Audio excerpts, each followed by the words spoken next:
Hancock, Benedict, Young, Withers, Cash, and Swift present.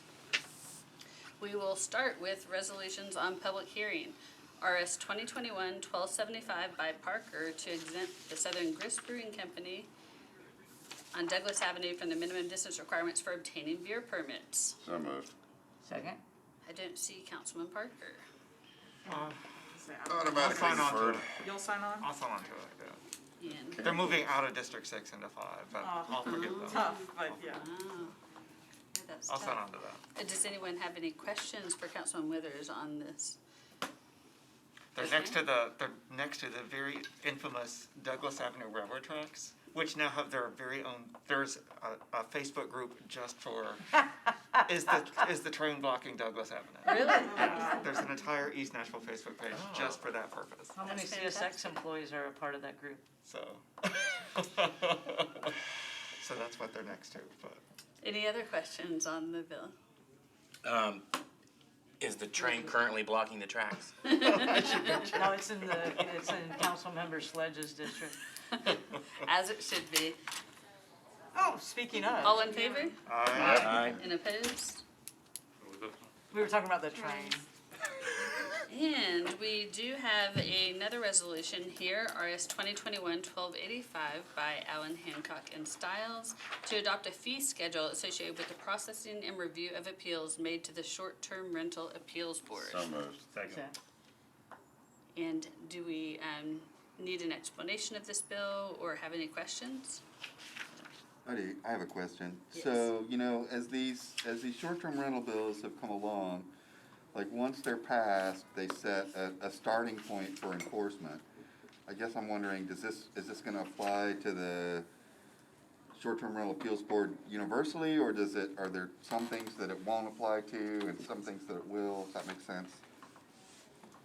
If that question makes sense. And in other words, like, is it? Like, is anybody grandfathered in and not having Correct. to appeal? Correct.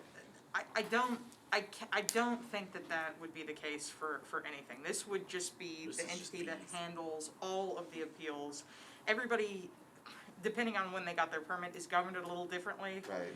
But if they're not subject to a regulation, they would not have to appeal that regulation, if that makes sense. Okay.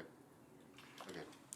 and I believe that since this was a board that was created just earlier this year, it was created to take this workload off of the Board of Zoning Appeals, Right. right? And so there was not a fee associated with that, whereas with the BZA, there is a fee.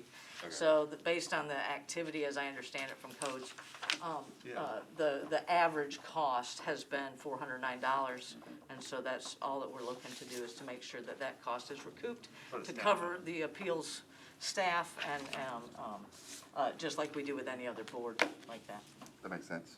And I think it's great. I think that we need to make sure that, Yeah. folks are paying for this service as they work to, on whatever appeal it is. And it also teaches us that when we write legislation, we should write in a fee structure, so we don't have to amend it later. Well, but sometimes it has to be based on experience. Yes. Is that Good right? point. You have to do a fee study more or less Yep.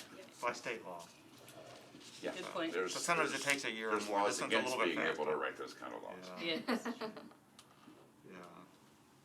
Any other questions, comments? All in favor? Yep. Aye. Opposed?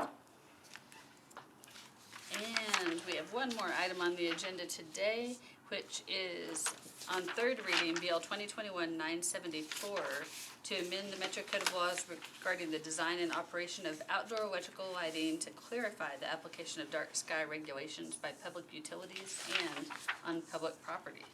So moved. Second. Thank you. Any questions or comments on this legislation? No? All in favor?